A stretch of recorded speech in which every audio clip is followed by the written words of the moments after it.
할렐루야. 네, 반갑습니다. 이게 저희 교회에서 이 단에 설 때와 우리 아름다운 창대교회에서 설 때의 느낌이 좀 다르네요. 제가 평소에 하지 않던 긴장도 되는 것 같고, 그러나 주님께서 저를 이 자리 가운데 부르시고 세우신 이유가 분명히 있으리라 생각합니다. 하나님께서 여러분을 사랑하시기 때문에 말씀하신 대로 외식을 위해서 저를 보내주시지 않나 생각이 드는데요. 저는 목사님께서 소개해 주신 대로 2014년 신학대학원에 입학하면서부터 우리 유지성 목사님과 함께 했고, 이제 10년이 되었네요. 그런데 그 시절을 추억해 보면 3년 동안 정말 사람이 예수님을 닮으면 이렇게 닮아야 되는구나. 이렇게 사람을 섬겨야 되는구나를 사실 저는 류지성 목사님 통해 많이 배우고 경험했던 것 같아요. 그래서 항상 제가 멀리 몸은 많이 떨어져 있지만 마음으로는 많이 의지하고 또 좋아하는 목사님인데, 그 목사님과 함께하고 계시는 우리 아름다운 창대교회 성도님들이 너무 복되다 생각이 듭니다. 그래서 사실은 그렇기 때문에 누구보다 잘 섬기고 말씀을 열과 성을 다해 준비하신 목사님인 것을 알기 때문에 제가 이 자리에 대신 서는 게 정말 부담스럽지 않을 수 없습니다. 그러나 세우신 하나님의 뜻과 인도하심을 의지하여 제게 주신 감동에 따라 주신 마음에 따라 하나님의 말씀을 전하도록 하겠습니다. 여러분은 한번 이렇게 질문으로 시작해 보고 싶습니다. 여러분은 하나님께 복을 받은 사람인가요? 아니면 받을 사람인가요? 받은 사람. 또 받을 사람은 그럼 아닌가요? 사실은 둘 다 맞습니다. 우리는 받은 하나님께 복을 받은 사람이기도 하고 또 앞으로도 계속 받을 사람이기도 합니다. 아시는 것처럼 우리는 예수 그리스도의 죽음과 부활로 인해서, 그것을 믿음으로 인해서 영원한 생명의 구원의 복음을 받고 그렇게 복을 받아서 살아가는 이미 복을 받은 사람입니다. 그리고 하나님과 함께 그 믿음 안에 살아가는 우리의 하루하루는 주님이 다시 오실 그날까지의 우리의 모든 매일은 하나님이 주시는 복으로 가득 채워지겠지요. 그렇기 때문에 우리는 이미 복을 받은 사람이고 또 앞으로 복을 받을 사람이라는 것입니다. 그래서 우리가 그 복을 받은 줄로 믿고 하나님의 말씀에 순종하며 걸어갈 때 우리는 하나님의 복을 누리면서 살아갈 수 있는 것입니다. 그래서 오늘은 그 복을 받는 비결, 그렇게 복을 받았던 사람, 성경에 나오는 이삭이라는 인물을 조명해 보면서 우리가 과연 어떻게 믿어야, 어떻게 살아야 하나님의 복을 받았고 또 앞으로 받을 사람처럼 살아갈 수 있는지 함께 살펴보려고 합니다. 우리가 함께 읽은 창세기 26장 말씀은 이삭에 대한 말씀입니다. 이삭이라는 이름의 뜻은 웃음이에요. 왜 그러냐면 아브라함이 몇 살에 이삭을 얻었을까요? 100세. 100세에 이삭을 얻게 되었습니다. 너무나도 어렵게 얻었기 때문에 하나님 천사를 통해 약속된 그 말씀이 성취되었기 때문에 이삭의 존재는 아브라함에게 큰 기쁨이었고 웃음을 주는 존재가 되었다라는 것입니다. 근데 이 이삭이라는 인물이 그렇게 웃음을 주는 존재로서 아브라함에게 기쁨이 되는 존재로 태어났지만 이삭의 일생을 돌아보면 이렇다 할 업적이 있지는 않아요. 그렇게 매력적이지 않습니다. 어렸을 때는 그의 형 이스마엘에게 맨날 치이고 놀림당하는 것이 이삭의 유년기였고요. 커서는 아내 리브가가 너무 아름답다 보니까 혹시 저 이방 민족이 내 아내의 미모 때문에 남편이 나를 죽일까봐 내 아내입니다라고 솔직하게 말하지 못하고 내 누이입니다라고 말했던 거짓된 모습도 그에게 있었고요. 또 그리고 블레셋 사람들이 생명과도 같은 우물을 빼앗을 때에 이렇다 할 저항 한마디, 대들지 못하고 싸우지 못하고 그저 쉽게 쉽게 건네주었던 것이 이삭의 모습입니다. 이렇게 반복된 모습들을 되짚어 보니 이삭이라는 인물은 굉장히 나약해 보이기도 하고 겁쟁이 같기도 하고 또 무기력해 보이는 것이 이전까지 나왔던 이삭의 모습이라는 것입니다. 처음에는 아버지에게 그 가정 가운데 웃음을 주는 존재로 태어났지만 지금까지 보여준 모습들만 바라보면 이거는 좀 웃음거리가 된 게 아닌가 싶은 모습인 것이지요. 이렇게 우리의 눈으로 볼 때, 세상의 시각으로 바라볼 때 이 이삭이라는 사람은 결코 대단해 보이지 않는 삶을 살아왔습니다. 그런데요, 하나님은 그렇게 여기지 않으신다라는 거예요. 어쩌면 나약하고 겁쟁이 같고 어쩌면 너무나도 보잘것없어 보이는 이삭의 일생이지만 하나님은 그것을 기억하셨고 하나님이 이삭을 좋아하셨고 그에게 복을 주시겠다고 말씀하십니다. 읽지 않았지만 창세기 26장 3절과 4절에 보면 이렇게 기록이 되고 있는데요. 제가 읽어드리겠습니다. 이 땅에 거류하면 내가 너와 함께 있어 내게 복을 주고 내가 이 모든 땅을 너와 내 자손에게 주리라. 내가 내 아버지 아브라함에게 맹세한 것을 이루어 내 자손을 하늘의 별과 같이 번성하게 하며 이 모든 땅을 내 자손에게 주리니 내 자손으로 말미암아 천하 만민이 복을 받으리라. 아멘. 하나님께서 이 이삭이라는 사람에게 복을 주시겠다고 약속하시는 장면입니다. 우리가 볼 때는 별거 아닌 것처럼 보여요. 겁쟁이 같고 나약해 보이고 아무런 보잘것없어 보이는 인물이었던 일생을 살았던 이삭이 하나님께서 복을 약속하시는 존재라는 거예요. 이삭이 무엇이 다르기에 그 삶에 어떤 것이 어떤 특별함이 있었기에 하나님이 복을 약속하셨을까? 무슨 차이가 있었을까요? 하나님은요, 세상이 바라보는 시각과는 정말 다른 시각으로 우리를 바라보고 계신다는 것입니다. 하나님의 복을 누리는 인생은 무언가 다른 것이 있고 오늘 이 말씀을 통해서 우리에게 그 비결을 무엇이 다른지를 말씀해 주고 계신다는 것입니다. 그러면 이삭은 어떻게 복을 받았을까? 이삭은요 지금 가나안 땅에 머물고 있었습니다. 그런데 그 가나안 땅에 흉년이 찾아왔어요. 기근이 찾아왔고 그 메마른 땅에서 먹을 것을 더 이상 얻을 수가 없었습니다. 그래서 애굽으로 피난하던 중에 애굽에 가서 먹을 것을 구하고자 길을 가던 중에 그랄 땅에 머물러 있을 당시였어요. 그랄은 이스라엘 가장 아래쪽이고요. 블레셋 사람들이 살고 있는 땅이었습니다. 근데 그 땅에 도착했을 때 하나님이 이삭에게 이렇게 나타나셔서 말씀하시는 거예요. 이삭, 애굽으로 가지 마. 이 땅에 머물러 있어. 네가 이 땅에 있으면 내가 너에게 복을 줄게라고 말씀하시는 거예요. 이삭은 그런 하나님의 말씀을 듣고 어떻게 했을까요? 하나님 언제 어떻게 복을 주실 줄 알고 당장 굶어 죽게 생겼는데 애굽에 가야지 하고 갔을까요? 아니면 하나님의 음성을 듣고 정말 그 자리에 머물렀을까요? 이삭은 그 땅에 머물렀습니다. 자, 상황을 보세요. 이삭이 그냥 전세, 월세 계약 기간이 만료돼서 다른 집으로 약속을 받아놓고 가는 게 아니에요. 당장 먹을 것이 없어서 이대로 있다가는 나를 비롯해서 우리 가족들, 내가 거느리는 종들이 다 굶어 죽게 생겨서 저 애굽 땅에는 나일강도 있고 곡식이 있고 먹을 것이 있으니까 살기 위한 몸부림으로 애굽 땅으로 도망쳐 가고 있는 상황이에요. 그러니 이 절박한 상황 가운데에 그곳 아니면 답이 없다라는 마음으로 애굽을 향해 달려가고 있었는데 그 걸음을 멈춘다라는 것은 어지간한 믿음이 아니고서는 할 수가 없는 태도였던 것이지요. 믿음이 없이는 할 수 없었던 결정을 이삭은 하고 있었다라는 것입니다. 하나님은 멈추라고 하셨어요. 사람의 시선으로 우리의 방법으로 저곳이 정답인 것 같은데 이곳이 길인 것 같은데라고 하고 달려가고 있는데 하나님은 멈춰 그 자리에 있어라고 우리에게 말씀하고 계신다는 것이죠. 그렇기 때문에 이삭의 이 결정은 단순히 월세 전세 방 빼서 이사하는 그 정도의 수준이 아니라 목숨을 걸고 하나님의 말씀에 순종하고 따랐던 모습이라고 하는 것입니다. 자기 목숨을 걸고 자기 전부를 하나님 책임져 주세요. 하나님 약속하셨으니까 말씀하셨으니까 다 내어드리겠습니다라는 모습이 이삭 가운데 있었다는 것입니다. 우리에게도 이런 상황이 닥쳐올 때가 있습니다. 열심히 신앙생활을 잘 하고 있었는데 어려움이 닥쳐오는 거예요. 그것은 우리의 재정의 문제일 수도 있고 내 몸의 건강에 대한 문제일 수도 있고 사람과 사람 사이의 관계에 대한 문제일 수도 있습니다. 나 이렇게 열심히 하나님 믿고 예배드리고 잘 살았는데 왜 내 삶에 이런 어려움이 찾아오지? 그리고 그 어려움은 오히려 우리가 하나님의 앞에 나와 기도하게 하기보다 우리가 기도하지 못하도록 내 발목을 붙들고 내 눈을 가리고 내가 방황하고 그 자리에 주저앉게 할지도 모릅니다. 그런데 그런 자리에서 하나님 우리에게 말씀하시는 거예요. 힘들고 어려운 거 알아. 그런데 멈춰서 내 말을 따라와야. 내 말을 들어 내가 너에게 복을 줄 거야. 내가 너에게 약속할 거야. 나를 믿고 따라와 주겠니라고 하나님 우리에게 말씀하신다는 것이지요. 근데 이 말씀을 들을 때 우리 마음에서는 어떨까요? 그래.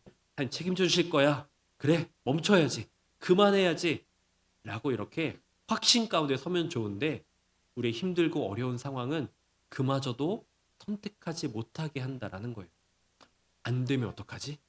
이것이 하나님의 음성이 아니면 어떡하지?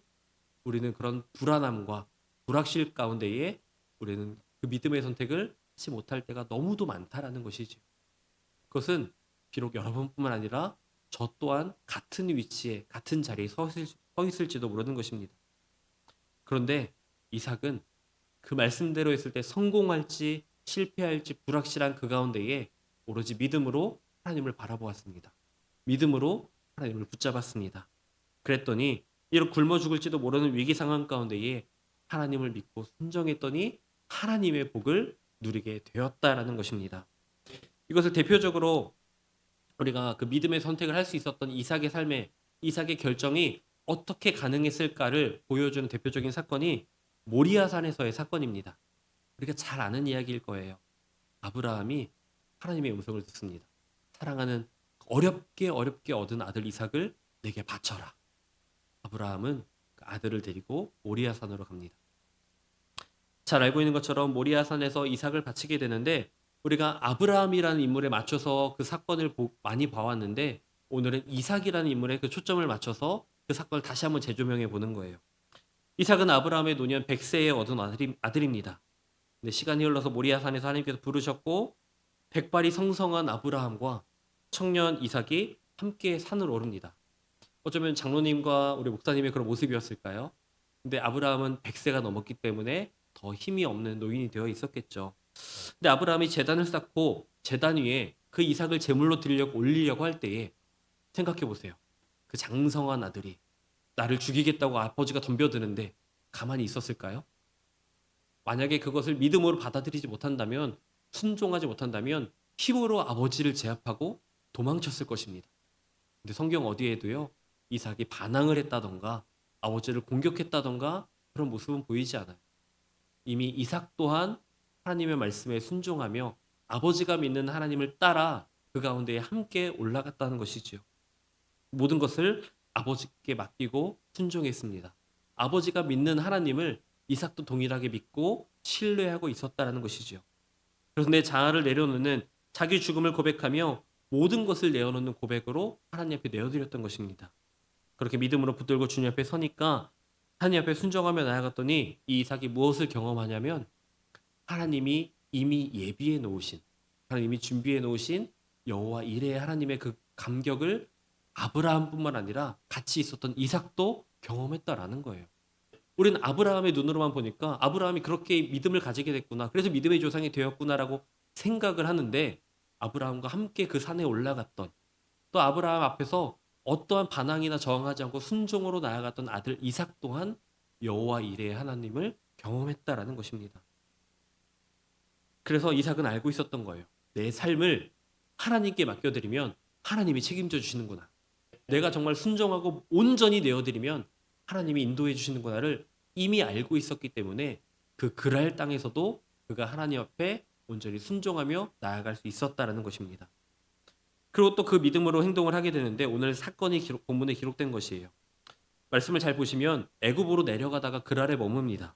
하나님께서 복을 주시겠다고 하시는데 정말 복을 주시는 거예요. 12절에 보니까 어떻게 복을 주셨냐면 이삭이 그 땅에서 농사하여 그 해에 100배나 얻었다라고 얘기합니다. 자, 그러니까 처음에 이삭이 왜 그랄 땅으로 가고 있었다고 말씀드렸죠? 가나안 땅에 흉년이 들었어요.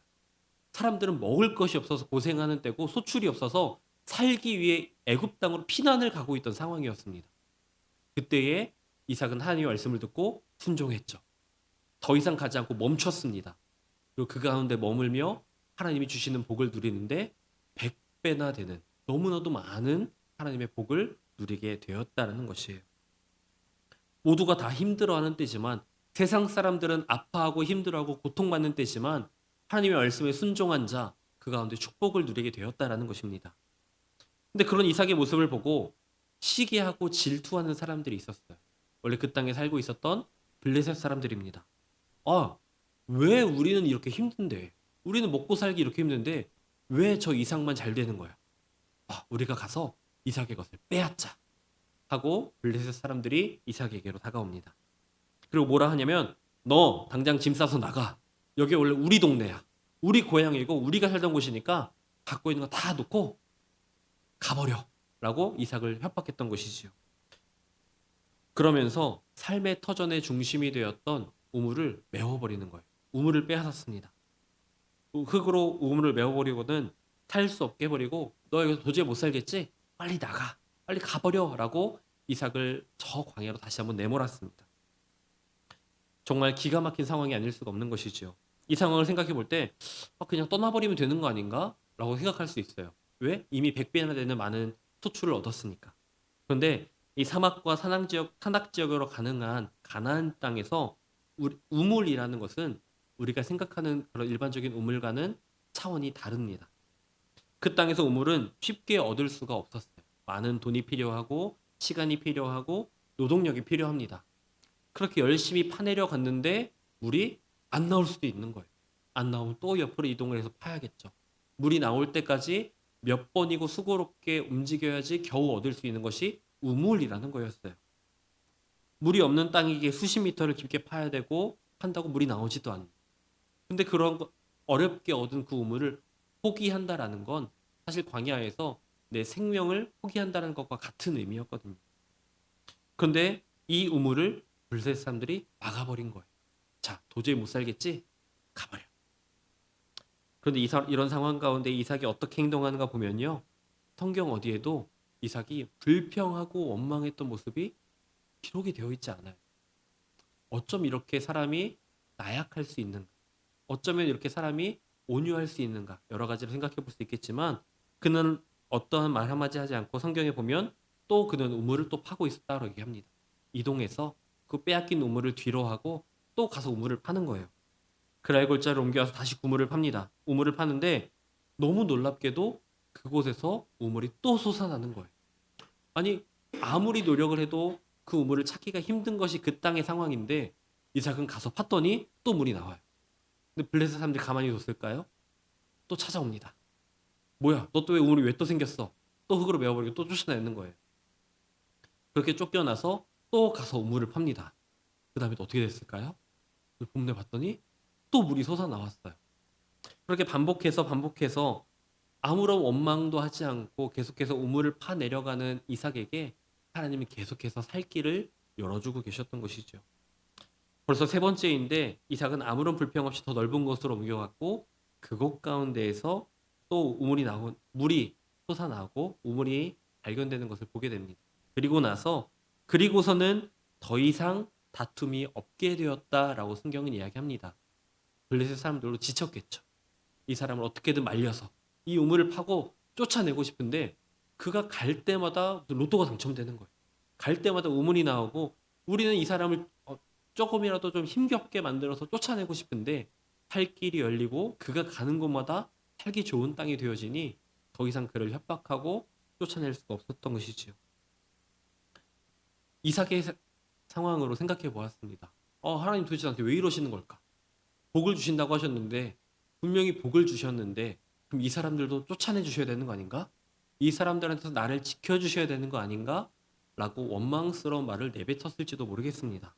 도무지 이해가 되지 않는 상황인데 어떻게 이런 일이 있을 수 있을까? 도대체 우물을 내가 몇 번이나 더 파야 되는 걸까? 힘들고 어려운 상황은 계속되고 있었지만 그는 어떤 억울함이나 속상함도 하나님 앞에 내비치지 않았습니다. 이삭은 그들에 대해서 어떤 말과 행동도 하지 않았고요. 아니 뭐 했을지 모르겠지만 적어도 성경에서는 그런 부분에 대해서 기록하고 있지 않습니다. 그렇다는 것은 그가 그런 행동과 말을 하지 않았다는 것으로 볼 수 있겠죠. 그래서 이런 상황 앞에 이삭은 나약하고 아무런 힘이 없는 사람처럼 비춰지기도 합니다. 그런데요, 이 말씀을 묵상하다 보니까 이렇게 나약한 사람으로 생각했던 어리석은 사람으로 생각했던 저 자신이 굉장히 부끄럽게 여겨지기도 했습니다. 저였다면 사실 솔직한 말씀을 드리자면 속병이 났을 것 같아요. 와, 내가 그렇게 하나님 말씀 듣고 내가 인생의 그런 활로를 다 포기하고 하나님께 맡겨드렸는데 하나님 결과가 이게 뭡니까? 라고 할 수 있겠죠. 하나님 책임져 주신다고 하셨잖아요.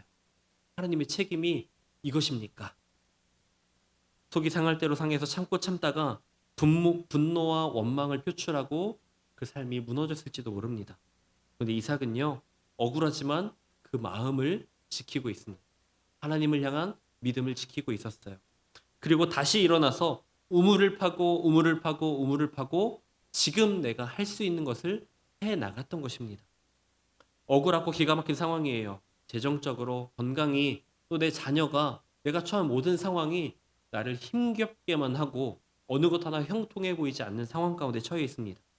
그 여러 문제가 우리 발목을 잡고 우리 삶을 무너뜨리려고 할 때, 이삭이 우물을 뺏기는 것처럼 이제 좀 살만해졌는데 또다시 찾아오는 어려움 앞에 내 마음이 무너지려고 할 때, 나는 아무 잘못이 없는데 왜 이런 문제들이 생겨서 나를 힘들게 하는가? 그 마음이 무너져 내릴 것 같은 그때가 우리의 인생 가운데는 계속해서 찾아오게 된다는 것이죠. 그런 문제 앞에 우리는 어떻게 할까요? 먼저는 쉽게는 원망하고 불평하고, 아 하나님 아니지, 회개하고, 회개하다 또 힘들면, 아 하나님 나 기도했는데, 나 다시 하나님 앞에 믿음 회복했는데 이건 아니잖아. 또 원망하고 불평하고 또 회개하고, 이러고 계시진 않으신가요? 우물을 계속 파는 일, 우물을 팔 힘이 없는데, 우물을 팔 더 이상의 여력이 남아있지 않은데 또 다시 한번 우물을 파는 일은 상상하기 쉽지 않습니다. 근데 어떻게 이삭은 그렇게 우물을 파고 또 파고 또 파면서 그 삶을 계속 이어나갈 수 있었을까요? 이것만 생각해도 사실은 이삭은 보통 믿음의 사람이 아니었던 것이죠. 사실 이삭은 우리가 나약하다, 어리석다로 평가할 수 있는 사람이 아니라 믿음의 사람이었던 것입니다. 주님을 붙드는 분명한 믿음이 이삭 안에 있었기 때문에, 하나님이 나와 함께 하신다는 믿음이, 내 삶을 인도하신다는 믿음이 있었기 때문에 그가 믿음으로 모든 선택을, 결정을, 행동을 할 수 있었다라는 것입니다. 그래서 창세기 26장 3절과 24절에 보면 하나님 이렇게 말씀하시지요. 내가 너와 함께 있어 내게 복을 주고라고 말씀하셨습니다. 내가 너와 함께하니 너에게 복을 주겠다 말씀하셨습니다. 그러니까 이삭이 가졌던 믿음은요, 하나님이 나와 함께 하시고 내 모든 걸음을 인도해 주신다라는 믿음이 그에게 있었던 것입니다. 그걸 믿으니까 아무리 어려워도, 아무리 막막해도, 아무리 억울해도 하나님만 바라보며 오늘의 하루하루를 살아가고, 오늘 내 앞에 처한 이 우물을, 내 앞에 놓인 우물을 파 내려갈 수 있었던 것이죠. 그러니까 이삭의 마음에는 하나님이 나와 함께 하셔, 하나님은 다 알고 계셔, 그리고 하나님이 하실 거야라는 믿음이 있었기 때문에 흔들리지 않고 살아갈 수 있었다라는 것입니다. 상황은 분명히 억울한 게 맞아요. 힘든 게 맞아요. 그런데 힘들고 어렵기 때문에 주저하고 포기하는 것이 아니라, 힘들고 어렵기 때문에 하나님을 바라보는 믿음이 내 삶을 지탱했고 인도해 주셨다라는 것입니다. 그리고 오늘 이 말씀을 통해서 우리에게도 알려주시는 거예요. 하나님의 복을 받는 사람이 누구냐? 하나님의 복을 받는 사람은 하나님을 믿는 사람이라는 거예요. 진짜로 믿는 사람. 그냥 주일 한번 예배 나와 예배 시간에 1시간 앉아 있으면서 말씀 들었어. 한 주 동안 내가 해야 될 미션을 다 끝낸 거야. 라는 마음으로 살아가는 것이 아니라, 정말 한순간 한순간 매일매일 내게 공급해 주시는 말씀에 귀를 기울이고 오늘 내 삶을 인도하시는 하나님께 집중해 나가면서 하나님만을 따라가는 삶. 내 앞에는 흉년이 들어있고 당장 먹고 살 것이 걱정이지만 그것 때문에 내 걸음을 방황하고 내 마음대로 결정하고 생각하는 것이 아니라, 잠잠히 말씀을 묵상하고 말씀 가운데 역사하시는 하나님을 붙잡고 나아가는 삶. 그 삶을 결정할 수 있는 믿음, 그것을 가진, 진짜 믿음을 가진 사람이 되어야 된다는 것이죠. 그냥 믿는다는 것이 아니라 진짜 하나님을 믿는 사람이고요. 바로 이 사람이 복이 있다라고 하는 것입니다. 그런데 성경에 보면 훗날 요셉이 그랬습니다. 형들의 배신으로 애굽의 종으로 끌려갔어요. 아버지는 날 죽은 것으로 알고 있고 보디발 장군의 집에서도 종으로 살았고, 또 그곳에서 억울한 누명을 쓰고 감옥에까지 갇혔습니다. 사실 그 상황 가운데에 삶이 역전된다라는 것은 어떻게 기대할 수가 없는 상황이었어요. 가장 인생의 밑바닥, 절망을 경험하고 있었지만 요셉은 누구도 원망하지 않았습니다. 모든 순간에 하나님이 함께 하심을 믿고 있었고, 그렇게 순종하며 나아갔더니 하나님께서 그의 미래를 열어주시고 요셉을 애굽의 총리로 세워주시는 과정이 있죠. 또 다윗도 그랬습니다. 사울의 이유 없는 질투가 다윗을 향하고 있었어요.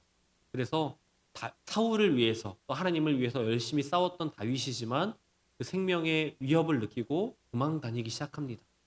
어느 곳 하나 편하게 잠잘 곳이 없었고 동굴을 쫓아다니면서 숨어 지내면서 살았던 다윗이었어요. 그 가운데에 사울의 질투 죽을 고비를 얼마나 많이 마주했는지, 또 수많은 전투에서 생사고락을 함께했던 신하들은 배신하고요. 사랑하는 아들마저 아버지에게 반역을 꾀했던 것이 다윗의 인생이었습니다. 마음이 무너질 일들이 너무도 많았던 거예요. 한 고개를 넘어가니까 또 다른 더 큰 산이 놓여 있고, 이 큰 산을 넘어갔더니 더 큰 산이 놓이면서 하나님 대체 내 인생 가운데 왜 이러시는 겁니까? 라는 원망이 터져 나올 법한 인생을 살았던 사람입니다. 그런데 다윗은 무너지지 않았고 하나님을 신뢰했어요. 그래서 시편 16편 8절에 보니까 다윗은 하나님께 이렇게 고백합니다. 내가 여호와를 항상 내 앞에 모심이여 그가 나의 오른쪽에 계심으로 내가 흔들리지 아니하리로다. 네. 하나님을 마음에 모시고 있으니까, 하나님과 함께 하니까 내 마음 흔들리지 않습니다. 하나님이 함께 하시니 난 아무런 문제가 없습니다라는 믿음의 고백을 할 수 있었던 것이지요. 주님과 함께 하심을 믿으니 숱한 고난에도 넘어지지 않고 묵묵하게 주의 길을 완전히 완주할 수 있었다는 것입니다. 다시 이삭의 이야기로 돌아와서 그가 표현하진 않았지만 얼마나 억울했을까를 생각해 보는 거예요. 그런데 하나님께서 그 억울함을 풀어주십니다. 블레셋의 그랄 왕이 군대 장관들과 함께 두 손 들고 이삭을 찾아왔어요. 두 손 들고 항복하겠다는 거죠. 아무리 우리가 당신을 괴롭혀도, 당신을 내쫓으려고 해도 당신이 하나님과 함께 하시는 것을 알기 때문에 우리는 당신을 인정할 수밖에 없습니다라는 거예요. 처음에는 괴롭히고 빼앗으면 자기들이 이길 줄 알았어요. 자기들 뜻대로 될 줄 알았겠죠. 그런데 그게 아니었던 거예요. 족족 옮겨가는 곳마다 우물은 터져 나오고, 못 살게 굴고 내쫓으려고 했는데 그가 가는 곳마다 살기 좋은 곳으로 바뀌어가는 거예요. 그러니까 그들이 이제 이렇게 생각하는 거죠. 이 이삭이라는 사람이 믿고 섬기는 하나님이 진짜 하나님이시구나. 그리고 그 하나님이 정말 이 사람을 사랑하시고 보호하시고 인도하시는구나, 함께 하시는구나를 그 이방 민족들이 알게 되었다는 것입니다. 처음엔 이삭이 그렇게 우습고 약해 보이고 아무것도 아닌 것 같아 보였는데 지나고 보니 두려워진 거예요. 그래서 이삭에게 조약을 맺자고, 우리 화해하자고, 화해의 조약을 맺자고 그 장관들을 이끌고 이삭을 찾아왔던 것입니다. 그것이 오늘 말씀이죠. 26장 28절 29절에 그들이 이르되 여호와께서 너와 함께 계심을 우리가 분명히 보았으므로, 29절에 이제 너는 여호와께 복을 받은 자니라 라고 그가 이야기합니다. 이전에는 그렇게 괴롭혔는데, 못살게 굴고 내쫓으려고 했는데 여호와께서 너와 함께 하심을 우리가 분명히 보았다라고 말하는 것이지요. 바라기로 저와 여러분의 삶을 바라보는 세상 사람들의 시선이 이런 시선이 되었으면 좋겠습니다. 처음에는 우리가 가진 것이 없어 보이고, 우리가 왜 저렇게 어리석게 주일에 저 귀한 시간 쉬지 않고 교회에 나가 있는 거지? 라고 우리를 어리석게 볼지 모릅니다. 그런데 우리의 일생 가운데 함께 하시고 인도하시고 책임져 주시는 하나님을 그들이 보게 되면, 네가 믿는 하나님이 진짜 하나님이구나. 하나님이 너와 함께 하시는구나. 나 너와 함께 하고 싶어. 너와 같이 있고 싶고 너와 친해지고 싶어. 너의 하나님의 덕을 나도 보고 싶고 나도 그 하나님을 믿고 싶어라는 그 고백이 우리의 삶을 바라보는 모든 사람들에게 터져 나올 수 있어야 된다는 것이죠. 그런데 하나님이 이 이삭의 억울함을 풀어주시고 이삭이 그런 고백을 듣게 하셨는데 우리 인생 가운데는 안 그러실까요? 우리 일생 가운데에도, 저와 여러분의 일생 가운데에도 동일하게 역사하실 줄로 믿습니다. 하나님이 그것을 위해 우리 이 자리 가운데에 십자가 앞으로 불러주셨고 아름다운 창대교회 이름으로 모여서 함께 그 말씀을 붙들고 살아갈 수 있도록, 믿음 가운데 살아가도록 인도하셨기 때문입니다. 다른 게 아니라 정말 예수님을 믿으며 살아가는 것입니다. 우리가 믿고 의지할 것은 저 애굽 땅에 있는 풍족한 먹을거리가 아니라 내 삶을 인도하시고 내 삶을 책임져 주시는 하나님뿐이라는 것을 우리가 잊지 말아야 한다는 것이죠. 말씀을 정리하겠습니다. 하나님이 함께 하시는 사람, 복을 주시는 사람은요, 다른 것이 아닙니다.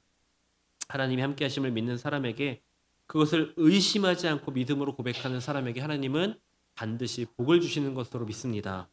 그리고 그냥 교회 안에서만 복된 것이 아니라 우리의 삶이 교회 안에서만 칭찬받는 것이 아니라 세상이 바라볼 때 저게 진짜구나.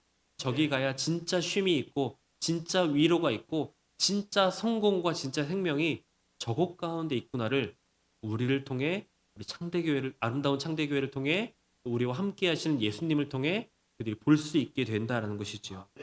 오늘 시간 우리가 이것을 바라보고 구하면서 기도하며 나갔으면 좋겠습니다. 내 삶의 필요와 만족, 그것이 필요하지 않다는 것은 아닙니다. 필요하지만 우리가 그것을 목적 삼아 살아가는 것이 아니라 내 삶을 인도하시고 이끌어 주시는, 내게 말씀하시는 하나님을 붙잡고 하나님을 의지하며 살아갈 때에 내게 필요한 것을 다 아시는 주님께서 내 필요한 것보다 더 많은 축복으로 내 삶을 가득 채워주실 것입니다. 우리는 그저 하나님의 말씀에, 하나님의 음성에, 하나님이 보여주시고 열어주시는 그 길을 따라 묵묵히 걸어가는 것뿐입니다. 때론 우리의 삶 가운데에 어려운 일이 찾아올 것입니다. 예수님을 믿고 아무리 열심히 섬겨도 우리 일생 가운데 또 다른 또 어려움이 찾아올지 몰라요. 그러나 그 어려움 가운데 우리는 낙심하고 주저앉아 있고 포기하는 것이 아니라 그저 오늘 우리에게 주어진 또 하나의 우물을 파 내려가는 것입니다. 하나님 말씀 묵상하면서 기도로 하나님의 주의 뜻을 구하면서 오늘 하루 우리의 우물을 파 내려가다 보면 그곳 가운데 다시 한번 은혜의 샘을 솟게 하시고 다시 한번 수많은 축복의 열매들을 맺게 하시는 하나님을 우리가 경험하게 될 줄로 믿습니다. 이 시간 말씀 앞에서 우리 모두가 내게 허락하신 기도의 자리, 말씀의 자리 가운데에서 우물을 파며 샘 솟는 하나님의 은혜와 응답의 기적을 누리며 그런 축복의 삶을 살아가는, 또 항상 함께 하시고 함께 일하시는 주님과 함께 더욱 아름다워지고 또 창대해지는 우리 아름다운 창대교회 성도 여러분 되시기를 주님의 이름으로 축복합니다. 네, 기도하겠습니다. 살아계신 하나님, 오늘 이 시간 나와 함께 하시는 주님을 우리가 믿음으로 고백합니다. 내가 너와 함께 있어. 지금까지 함께 하셨고 지금 이 시간에도 함께 하고 계시며 앞으로도 영원히 함께 하실 주님을 향한 믿음 얻기 원합니다. 오직 하나님만 바라고 구하는 온전한 믿음을, 또 주만 신뢰하고 의지하는 믿음을 지금 내 안에 우리 안에 허락하여 주시옵소서. 또 힘들고 어려운 삶의 자리 가운데에도 오직 주님을 신뢰함으로 우리가 믿음 잃지 않고 도리어 연단되고 강해져서 살아계신 하나님의 동행하심을, 또 역사하심을 삶으로 증거하는 복음의 증인들 되게 하여 주시옵소서. 감사하며 예수 그리스도의 이름으로 기도드립니다. 아멘.